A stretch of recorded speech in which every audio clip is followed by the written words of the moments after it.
Jeff left. Colonel Vera lingered, this time beating Brenyn to the punch. This isn't a good idea. We weren't ordered to fight Jaeger's war. We were ordered to replace him. We're not fighting anyone's war. We're doing our part to ensure the safety and security of the Alliance. Forget the Alliance. Colonel Jaeger's the rule bender, not you. He can take justice into his own hands, but you can't. We can't. Should my crew be worried about you?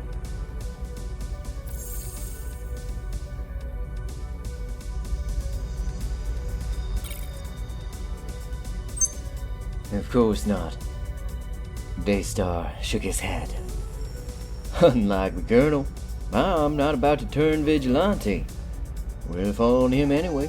Why not humor him? It'll help spark off. That's not what I mean. Vera stepped right up to the General, giving him a concerned look. We've been friends for a long time. You rarely play things this loose. I know you're stressed, but whatever command sent you here. But is this the best way to handle Jaeger? Silence filled the room as they locked eyes.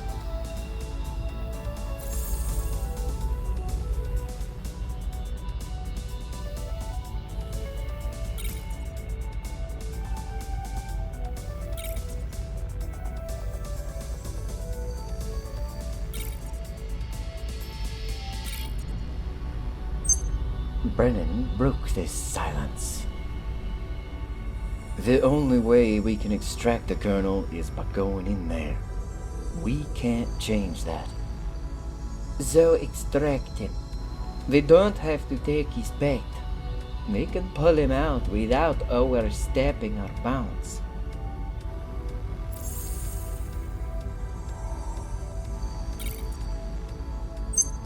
I'd hardly call this overstepping our bounds. This shouldn't be an issue. There's colonists' safety at stake. Listen to yourself. Natasha glared. Can you tell me you have no misgivings for blatantly cheating our orders? How will you write this up? If Command didn't want Colonel Jaeger altering the status quo, how will they react when you throw it completely out of balance?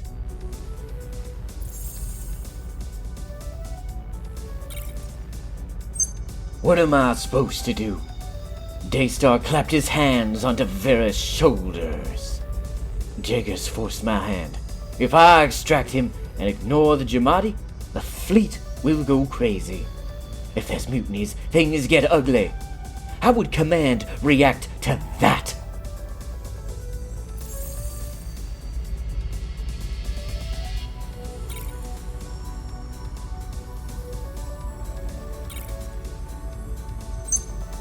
No response.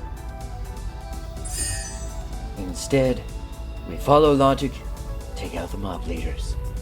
We placate the 134th, neutralize the threat, and satisfy Jaeger. How can we lose? A brief pause. I don't trust your reasoning, sir. But I trust you. She backed down. I worry about you sometimes.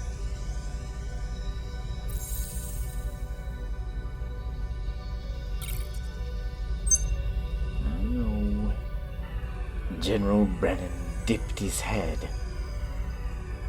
It must have been hard to say all that, after what you've lost. 5 brothers, and a family name.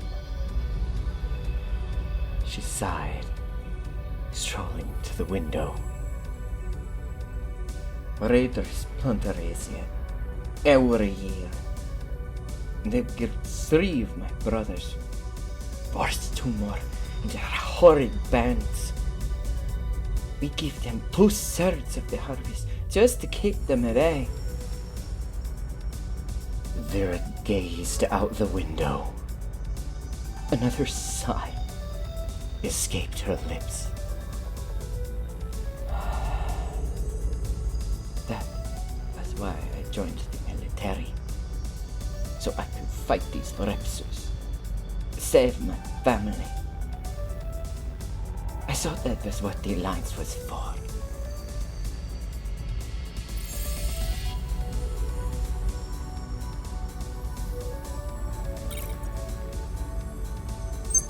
That's what we all thought when we signed up.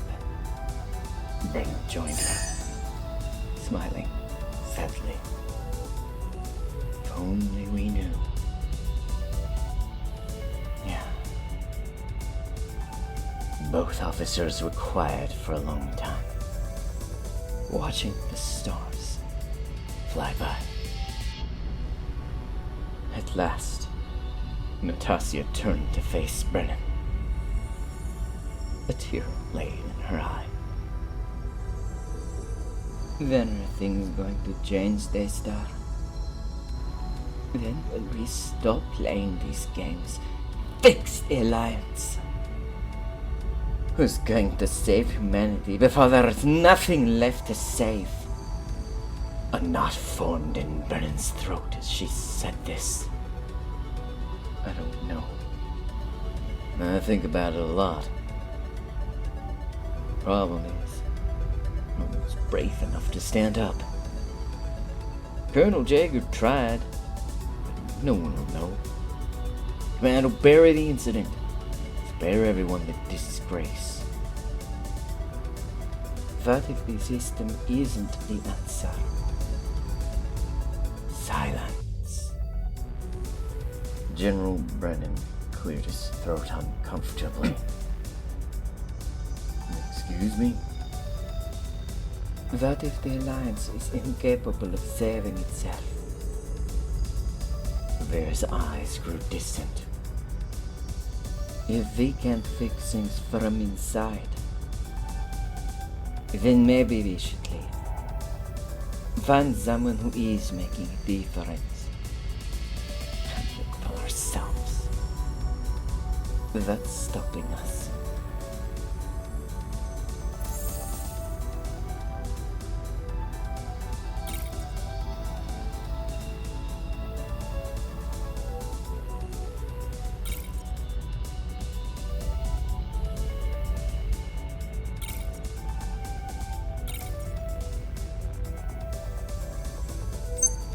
No duty, that's what.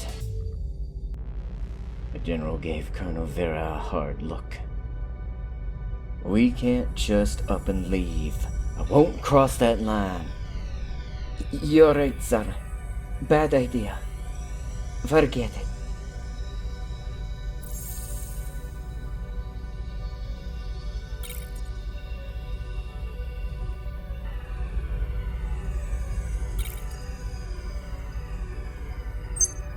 More silence.